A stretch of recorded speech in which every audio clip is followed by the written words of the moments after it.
ഒരു ഒരു ഒരു ഷോർട്ട് വീഡിയോ ഇട്ടിരുന്നു. ഇതാ ഈ ലാപ്ടോപ്പിൻ്റെ ഒരു കുറച്ച് മാജിക് എന്നുള്ളൂ. അയ്യോ, ഈ സ്റ്റിക്കറൊക്കെ പോകട്ടെ. അങ്ങനെ പോക്കി. ഇതിൻ്റെ ഉള്ളിൽ ഒരു പ്രത്യേക സാധനമുണ്ട്. ഞാൻ കാണിച്ചു തരട്ടെ. കാണിക്കാം. ഫസ്റ്റ് എൻ്റെ ഒരു ജേണൽ ബുക്കാണ്. Cute journal book. ഇത് ഞാൻ ചെറിയൊരു ജേണൽ ചെയ്തിട്ടുള്ളൂ. ബാക്കി ഇവിടെയൊക്കെ ചെയ്യാണ്ട് അത് ഞാൻ ചെയ്തിട്ടില്ല. അവിടെ എഴുതാനൊക്കെ ഉണ്ടായിരുന്നു. അപ്പം എനിക്ക് മടിയായിരുന്നു. അപ്പം ഞാൻ കുറച്ച് എഴുതി. പിന്നെ ഇവിടെയൊക്കെ ചെയ്യാനുണ്ട്. അതൊക്കെ നമുക്ക് നാളെ ചെയ്യാം.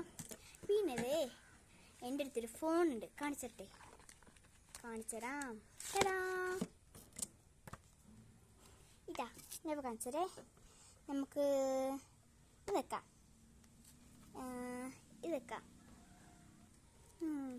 നമുക്ക് ആമസോൺ വെക്കാം. ആമസോൺ വന്നു. ഇത് ചെയ്തേക്കാം. ഇപ്പം കണ്ടില്ലേ ഇതിന് മാജിക് എന്താണെന്നാണ്. അങ്ങനെ ഇത് മാറ്റി വെക്കാം. അടുത്തത് എന്താണെന്ന് നിങ്ങൾക്കൊന്നും ഇഷ്ടപ്പെടില്ല. ഒരു ചെറിയൊരു SBIൻ്റെ ഒരു ചെറിയൊരു പഴയ ബുക്ക്. ഇത് ജനലിലൊക്കെ ഉപയോഗിക്കാമല്ലോ. ഇതാ ഇതൊക്കെ കീറിയെടുത്ത് ഒട്ടിച്ച് വെച്ചിട്ട് ജനലൊക്കെ ഉപയോഗിക്കാം. അതിനെ എടുത്ത് വെച്ചതാണ്. അപ്പം ഇഷ്ടപ്പെട്ടോ? ലൈക്ക് ചെയ്യണം, സബ്സ്ക്രൈബ് ചെയ്യണം. പിന്നെ എന്തെങ്കിലും ഒന്ന് കമൻ്റ് ഇടണേ. ഞാൻ റിപ്ലൈ അയക്കാം.